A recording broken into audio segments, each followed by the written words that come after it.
You're watching MCTV, Texas Tech University, Mass Comm Television.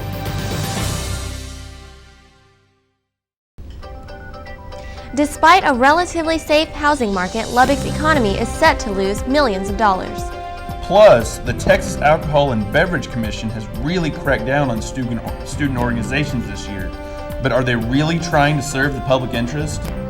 With graduation on the horizon, students are scrambling to secure a job, but under the recent economic crisis, it hasn't been easy. And have you ever thought about law school? Well, you may just find yourself staying in Lubbock due to the latest rankings, which praises tech law. Plus, later in the show, our reporter Haley Davis will tell us why a lack of space has tech dance students without room to move. All this and more coming up on this week's edition of MCTV. From the College of Mass Communications on the campus of Texas Tech University, this is the MCTV Weekday Update. Welcome to MCTV Weekly Update. I'm Ben Maki. And I'm Phung. Timing is everything, and for Lubbock cotton farmers, a bad cotton crop will cost Lubbock's economy millions of dollars. When it comes to finding the right image to represent Lubbock's economy, the best answer isn't this, but this. Typically what cotton will do is somewhere around $2.5–3 billion on average. So when researchers reported that a low cotton crop this year could cost the South Plains economy almost $500 million, people sat up and took notice. The early season high temperatures and winds that we had really decimated sort of the early planted cotton. But what's the impact really? Many believe that an economy based on agriculture is somewhat shielded from the national crisis, at least for now. Tend to see with recessions in the general economy are these wider swings from boom to bust. What you tend to see in agriculture is a smoother up cycle, down cycle kind of thing. The Cotton Economics Research Institute reports that the South Plains area is facing somewhere between a $300 and $500 million loss due to a poor crop this year. But the word from the experts is not to worry. So we're losing less than 1% of our overall economy as a result of the reduced cotton harvest. So to keep that in perspective, it's important, but it's not catastrophic. So is an economy based on agriculture safer? In the short run, probably yes, but in the end, it's important to keep everything in perspective. When we're talking about agricultural subsidies and we're talking about agricultural spending, we're talking, $10 billion. When we're talking about bailing out mortgages, we're talking about $700 billion. So where does it all fit into the larger economy? Agriculture may help balance things, but in the end, money still doesn't grow on trees. Eric Quisenberry, MCTV. In college, underage drinking is inevitable, which is why the Texas Alcohol and Beverage Commission keeps a close eye on students. Our reporter Brittany Loeyball investigates how TABC regulates student organizations. Starting off a new school year, some student organizations said they saw an increase in TABC and fire marshals showing up to their social events, and they said they felt like they were being targeted. Sergeant Michael Lockhart of TABC says they have been slack the past couple of years, and beginning with this school year, they made a new effort to enforce the laws. By new effort, Lockhart explains TABC is coming to fraternity and sorority events unannounced to confirm that the organizations and the third-party vendors are in compliance with the laws. And certainly our messaging out as clearly as we had hoped, that this is not some punishment. It's not to restrict anybody having a party. That's not the idea.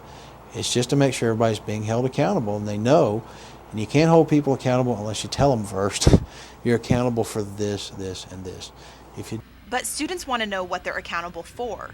The Center for Campus Life says they attempted to set up an informational meeting with TABC and the student organizations so everyone would be aware of the legal precautions that must take place before hosting an event.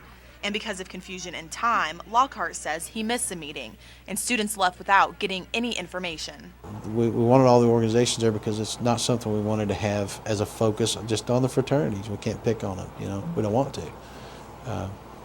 Although I have to say they are our main focus because That's where most of our issues have occurred. Unit Assistant Director of Center for Campus Life, Jason Biggs, says he is aware of student complaints and concerns about TABC's recent appearances at parties, but he believes the officials are doing their job to keep the student body safe.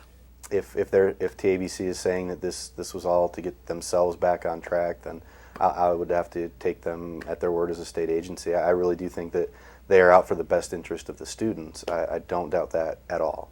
Unit Assistant Director for Center for Campus Life, Kate Bibb, says student organizations are more than capable of hosting safe events as long as they follow the rules of the organization's national entity.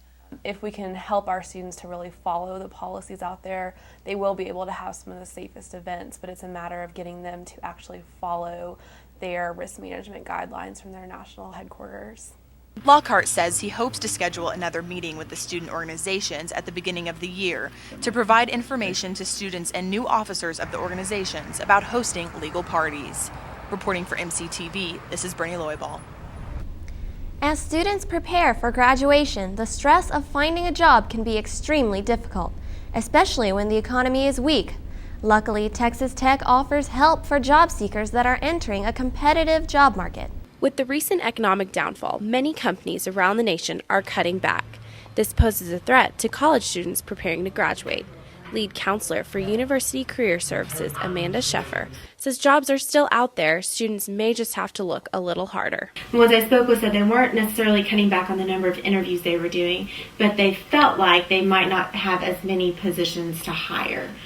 Even though the local economy has not yet affected recent graduates, it is a possibility in the near future. The best way to prepare is to visit a career center as soon as your freshman year. I think when we tell them, we try to hit freshmen coming in and they're not thinking about it yet. Yeah. And then as a senior, you are kind of in a panic mode. Even more prestigious jobs are feeling the effects of the economic struggle. Third-year Texas Tech law student Jorge Leal says even law students are concerned about graduation. Because we're in a recession, they get to be a little more, I guess they get to be a little more selective because there's less spots open because they don't have the ability or the money to actually hire more. This just goes to show you should give serious consideration about your future now, opposed to later. This is Corey Pope for MCTV. The Texas Tech Law School was recently named one of the best schools when it comes to prize. But when you compare the monetary value to the quality of education, reporter Matt Tynan explains why the School of Law is now a fierce competitor among other schools. Each year, the Princeton Review publishes a list that ranks schools in different categories for the benefit of prospective students. The Texas Tech School of Law is ranked 9th in the country in overall value, and while that looks good on paper, there are many other aspects students should consider when choosing a school. Wes Cochran, Associate Dean for Academic Affairs and Maddox Professor of Law, says that there are other influencing factors in the application process. Ratings are okay as a general guideline, as a system to kind of separate schools into broad categories. Although many consider the prestige of Princeton Review's rankings, others, like those entering into the Texas Tech School of Law, are influenced by many different factors. Some people, like law student Ben Salehi from Dallas, agree with Cochran. Well, I think one of the first things that many people look at is quality. Obviously, you want to go to a good school, but second of all, you're going to look at costs, private versus public. And third and foremost, is it going to be somewhere that you're comfortable in? So, while you may be intrigued by the luster of being ranked nationally among competing universities, it is important to acknowledge the small factors that ultimately make for an enjoyable, productive college experience. Reporting for MCTV, I'm Matthew Tynan. Space is limited and the number of tech dance students continues to increase. But despite the steady influx of dance students, the dance floor has yet to grow. The Department of Theater and Dance at Texas Tech has had some problems finding practice space. This studio, located in the Sports Studies Center, is the only place the dancers have to practice and perform. Adjunct dance faculty member Kyla Olson said the biggest problem the department has is accommodating all the classes and rehearsals for the dancers because there's only one dance studio. For a studio, it's a pretty nice size. It's a little bit of an awkward shape, but we do work with it. We are grateful that we have a space, but we would always prefer another studio, more rehearsal space for our dancers so that we can accommodate more dancers and build the program. Senior dance and biology major from Odessa, Jasmine Flores, said the lack of space to rehearse affects all students in the department, causing some to practice in the locker rooms or in the halls. I remember that in my dance class for musical stage dance, we had so many students because this class is offered for both theater students and dance students. Therefore, there wasn't much space to practice, especially when we had to do group projects. When we were doing those projects, some students had to dance in the locker rooms, and it's not easy dancing on concrete floors. This is Haley Davis reporting for MCTV. And that's all the time we have for today. For MCTV Weekly Update, I'm Ben Maki. And I'm V. Phung. Have a good week.